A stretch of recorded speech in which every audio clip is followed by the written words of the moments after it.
आता बातमी 36 जिल्ह्यांची। खेड नगरपालिका निवडणुकीमध्ये एकूण 62% मतदान झालं। त्यामुळे मतदान संपल्यानंतर महायुतीच्या कार्यकर्त्यांनी कार्यालयाबाहेर जल्लोष केला, विजयाचा विश्वास व्यक्त केला, फटाक्यांची आतषबाजी केली। वाशिम जिल्ह्यातील रिसोड, मंगळूरपीर, कारंजा नगर परिषदेसह मालेगाव नगरपंचायतीकरता सरासरी 65.47% मतदान झालं। मतदानानंतर अनेकांचे राजकीय भवितव्य 19 दिवस टांगणीला लागणार आहे। येत्या 21 डिसेंबरला मतमोजणी पार पडणार आहे। मावळच्या वडगावमध्ये नगरपंचायत निवडणुकीमध्ये मतदारांचा उत्साह बघायला मिळाला। यंदा वडगावमध्ये तब्बल 73.33% मतदान झालेलं आहे। लोणावळा आणि तळेगावच्या तुलनेमध्ये सर्वाधिक मतदान वडगावमध्ये पार पडलं। मावळच्या तळेगाव दाभाडे नगर परिषद निवडणुकीमध्ये केवळ 49.24% मतदान झालेलं आहे।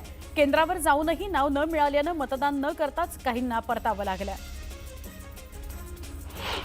जळगावच्या जामनेरमध्ये बोगस मतदान झाल्याचा आरोप राष्ट्रवादी काँग्रेस शरदचंद्र पवार पक्षाच्या कार्यकर्त्यांनी केला। बोगस मतदानाचा व्हिडिओ कार्यकर्त्यांनी सोशल मीडियावर व्हायरल केला।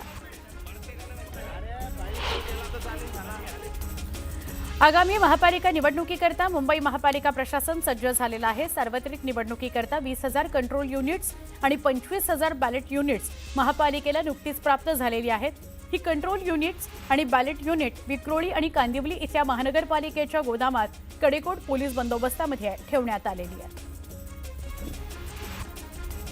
पुणे महापालिकेच्या आगामी निवडणुकीकरता महापालिका प्रशासनानं प्रसिद्ध केलेल्या प्रारूप मतदार यादीमध्ये अनेक त्रुटी असल्यानं त्यावर मोठ्या प्रमाणात हरकती नोंदवल्या गेलेल्या आहेत। गेल्या 12 दिवसांमध्ये मतदार यादीवर सुमारे 9,370 हरकती निवडणूक विभागाकडे आलेल्या आहेत। हरकती नोंदवण्याकरता 3 डिसेंबरपर्यंत मुदत असणार आहे।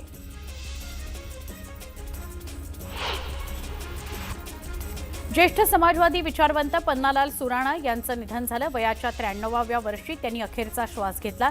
त्यांचं पार्थिव शासकीय रुग्णालयाला देहदान करण्याचा निर्णय घेण्यात आलेला आहे। नागपूरच्या कामठी नगर परिषद निवडणुकीमध्ये बोगस मतदानावरून चांगलंच राजकारण तापलं। भाजपचे कामठी नगर परिषदेतील नगराध्यक्षपदाचे उमेदवार सुनील अग्रवाल यांच्या फार्म हाऊसवर धाड टाकण्यात आली। यावेळी भरारी पथकाच्या धाडीत 50,000 रुपये, दारूच्या बॉटल्स आणि शाई मिटवण्याचे द्रव्य सापडल्याची प्राथमिक माहिती समोर आली आहे।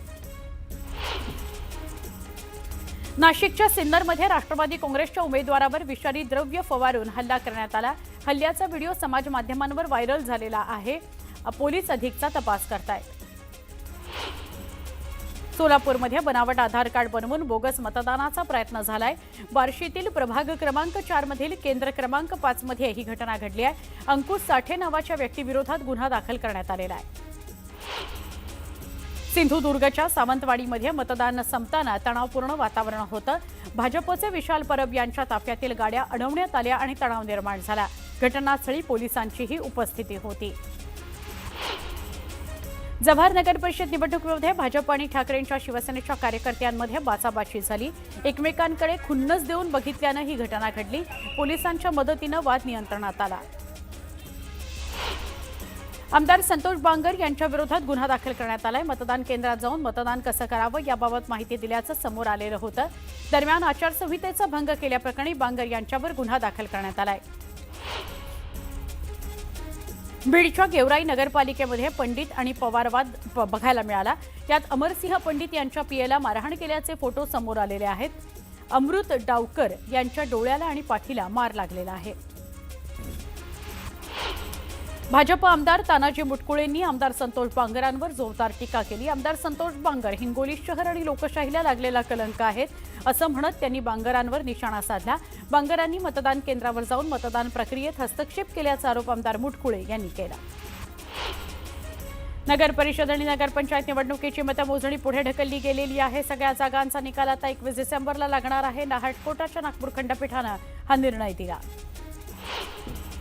औरंगाबाद खंडपीठानं राज्य निवडणूक आयोगाला दणका दिलाय। अखेरच्या क्षणी असे घोळ भविष्यात टाळा असे ताशेरे ओढण्यात आले, तर आयोगाचा सावळा गोंधळ बरा नसल्याचं म्हणत औरंगाबाद खंडपीठानं राज्य निवडणूक आयोगाचे कान टोचले। खासदार सुप्रिया सुळेंनी निवडणूक पूर्णपणे रद्द करावी अशी मागणी केली आहे। हे इलेक्शन पूर्णपणे रद्द झालं पाहिजे असं त्यांचं म्हणणं होतं। निवडणुकीची गोंधळाची अवस्था झाल्याचं काँग्रेसचे नेते बाळासाहेब थोरात म्हणाले. निवडणुका पुढे ढकलल्या गेल्या म्हणजे दोष असल्याचं ते म्हणाले. तर आता ईव्हीएमची आणखी काळजी घ्यावी लागणार आहे असंही ते म्हणाले.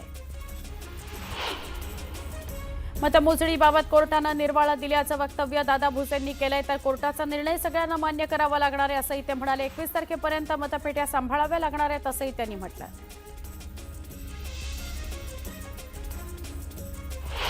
एक महत्त्वाची बातमी बघूया. उपमुख्यमंत्री एकनाथ शिंदेंच्या कोपरी पाचपाखाडी मतदारसंघातील शिवसेनेचे पदाधिकारी तसंच राष्ट्रवादी काँग्रेस अजित पवार पक्षाच्या पदाधिकाऱ्यांनी ठाकरेंच्या शिवसेनेत प्रवेश केलेला आहे. यावेळी उद्धव ठाकरे यांनी एकनाथ शिंदे यांच्यावर निशाणा साधला. काँग्रेससोबत गेलो म्हणून आम्हाला बदनाम करणार यांच्या बॅनरवर सोनिया गांधींचे फोटो कसे असा सवाल त्यांनी यावेळी उपस्थित केला.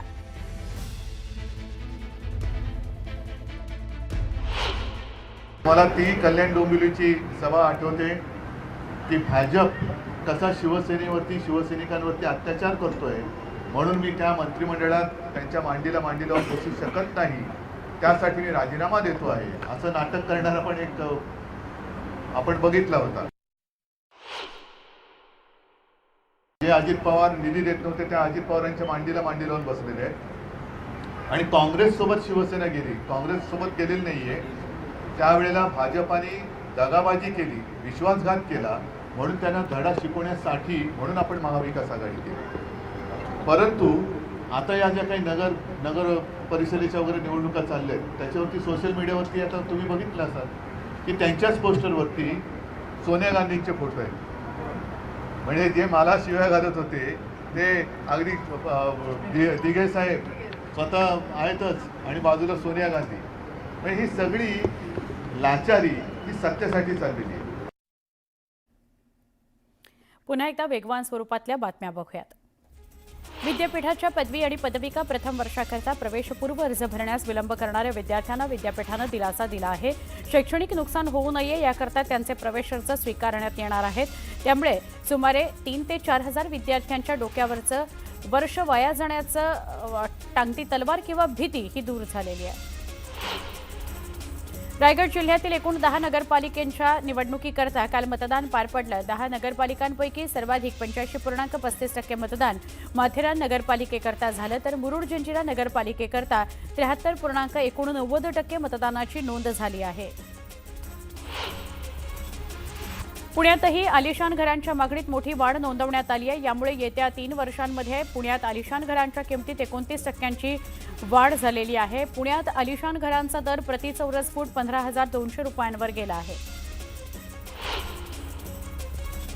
मध्य रेल्वेनं नवीन वर्षाच्या सुरुवातीला दौंड आणि मनमाड रेल्वे मार्गावरील दुहेरीकरणाचं काम हाती घेतलंय.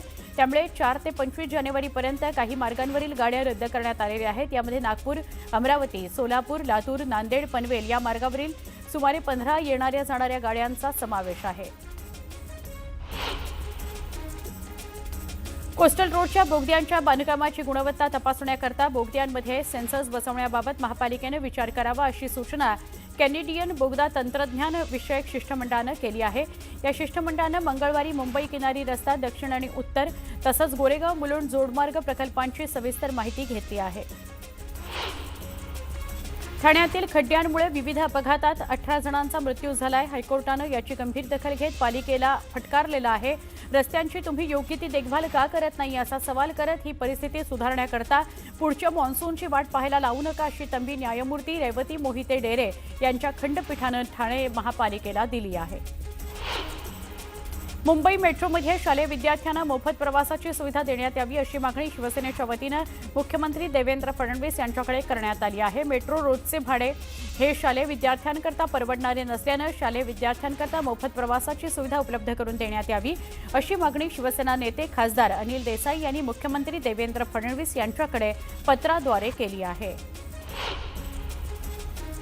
पुणे आंतरराष्ट्रीय विमानतळावरून थेट अबुधाबी विमानसेवा सुरू करण्यात आलेली आहे. आठवड्यातील प्रत्येक मंगळवार, गुरुवार आणि शनिवारी 3 दिवस रात्री 9:10 विमानसेवा असेल. या नव्या आंतरराष्ट्रीय मार्गामुळे व्यावसायिक, उद्योजक आणि विद्यार्थ्यांना तसंच मध्य पूर्वेमध्ये असलेल्या हजारो कामगारांना याचा मोठा दिलासा मिळणार आहे. पीओपीच्या गणेश मूर्तींवर बंदी आणावी अशी मागणी करणाऱ्या याचिकांवर 2 महिन्यांनी सुनावणी होणार आहे. 6 फुटांच्या गणेश मूर्तीचं विसर्जन कृत्रिम तलावातच करा असे स्पष्ट आदेश जुलै महिन्यातच सगळ्या महापालिकांसह अन्य स्थानिक प्रशासनांना न्यायालयानं दिले होते. या आदेशाला सर्वोच्च न्यायालयामध्ये आव्हान देण्यात आलं. पुणे महापालिकेचा महत्वाकांक्षी प्रकल्प असलेल्या नदी सुधार योजनेच्या खर्चात 74 कोटींनी वाढ झालेली आहे. यापूर्वी महापालिकेनं प्रस्तावित कामांपेक्षा अधिक कामं करणं गरजेचं असल्याचं महापालिकेच्या प्रकल्प विभागानं स्पष्ट केलं होतं. या खर्चाला महापालिकेच्या अंदाज समितीच्या बैठकीमध्ये मान्यता देण्यात आली. जलवितरण सुधारणा कामांतर्गत आर दक्षिण विभागातील कांदिवली पूर्व परिसरामध्ये जलवाहिनी जोडणी, जुनी जलवाहिनी खंडित करण्याची कामं हाती घेण्यात येणार आहेत. ही कामं गुरुवार 4 डिसेंबरला दुपारी 1:30 वाजल्यापासून शुक्रवार 5 डिसेंबरला सकाळी 7:30 वाजेपर्यंत केली जाणार आहे. त्यामुळे आर दक्षिण विभागातील ठाकूरगाव, समतानगर, चिखलवाडी आणि जानूपाडा या परिसराचा पाणीपुरवठा पालिकेकडून पूर्णपणे बंद ठेवण्यात येणार आहे. तर ठाणे महापालिकेच्या शहर विकास आणि प्रदूषण नियंत्रण विभागानं 1 जानेवारी ते 30 नोव्हेंबर या कालावधीमध्ये एकूण 377 बांधकाम प्रकल्पांची पाहणी केली. यापैकी 73 ठिकाणी बांधकाम व्यावसायिकांनी पर्यावरणाच्या नियमांकडे दुर्लक्ष केल्याचं आढळलं. ठाणे महापालिकेनं नियमभंग करणाऱ्यांवर दंडात्मक कारवाई केलेली आहे. 18,15,000 दंड वसूल केलेला आहे. वाढत्या हवा प्रदूषणावर प्रभावी नियंत्रण मिळवण्याकरता पनवेल महापालिकेमार्फत विविध उपाययोजना राबवण्यात येत आहेत. आयुक्त मंगेश चितळे यांच्या निर्देशानुसार शहरातील सगळ्या प्रभागांमध्ये तपासणी, कारवाई आणि यंत्रणांची अंमलबजावणी युद्धपातळीवर सुरू आहे.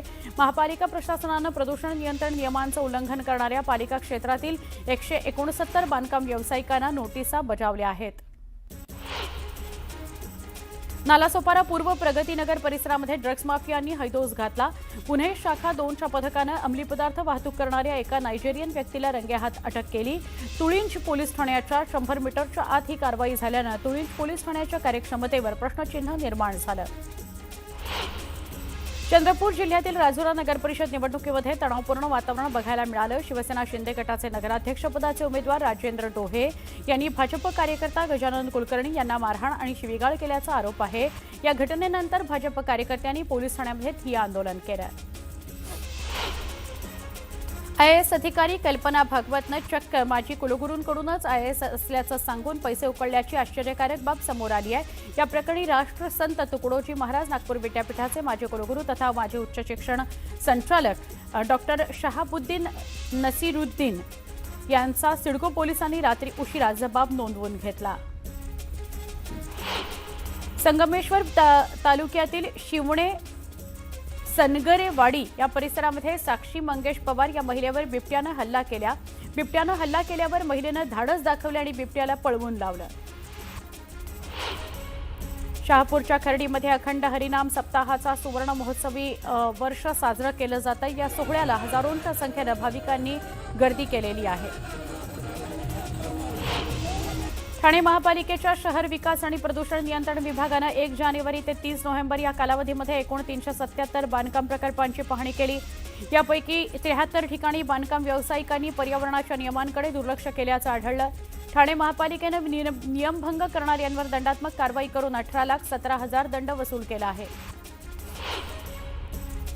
देवनार डम्पिंग ग्राउंडवरील कचरा व्यवस्थापनाशी संबंधित हालचालींवर लक्ष ठेवण्याकरता महापालिकेनं इथं सौर ऊर्जेवरील 40 CCTV कॅमेरे बसवण्याचा निर्णय घेतलाय.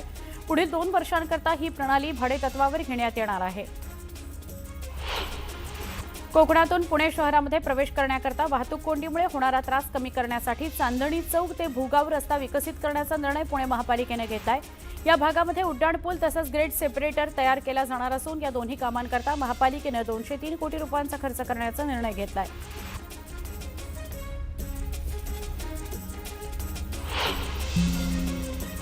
एक महत्त्वाची बातमी. मनसे अध्यक्ष राज ठाकरे खासदार संजय राऊतांना भेटायला जाणार आहेत. आज बुधवार आहे. सकाळी 11 वाजता मनसे अध्यक्ष राज ठाकरे शिवतीर्थ निवासस्थानावरून निघतील आणि भांडूपकरता रवाना होतील. संजय राऊतांच्या घरी जाऊन ते त्यांची भेट घेणार आहेत. 12:30 वाजता मनसे अध्यक्ष राज ठाकरे संजय राऊत यांच्या घरी पोहोचतील. संजय राऊत यांच्या तब्येतीची विचारपूस करण्याकरता मनसे अध्यक्ष राज ठाकरे संजय राऊतांकडे जात आहेत असं कळतं आहे.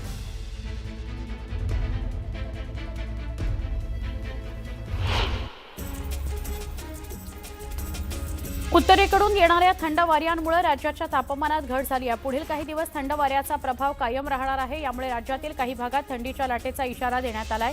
मुंबईत रविवारी मागच्या काही वर्षातील सर्वात नीचांकी तापमानाची नोंद झाली. मंगळवारी मुंबईची हवा मध्यम श्रेणीमध्ये नोंदवली गेली. तसंच काही भागातल्या हवेच्या दर्जात सुधारणा झाल्याचं बघायला मिळालं.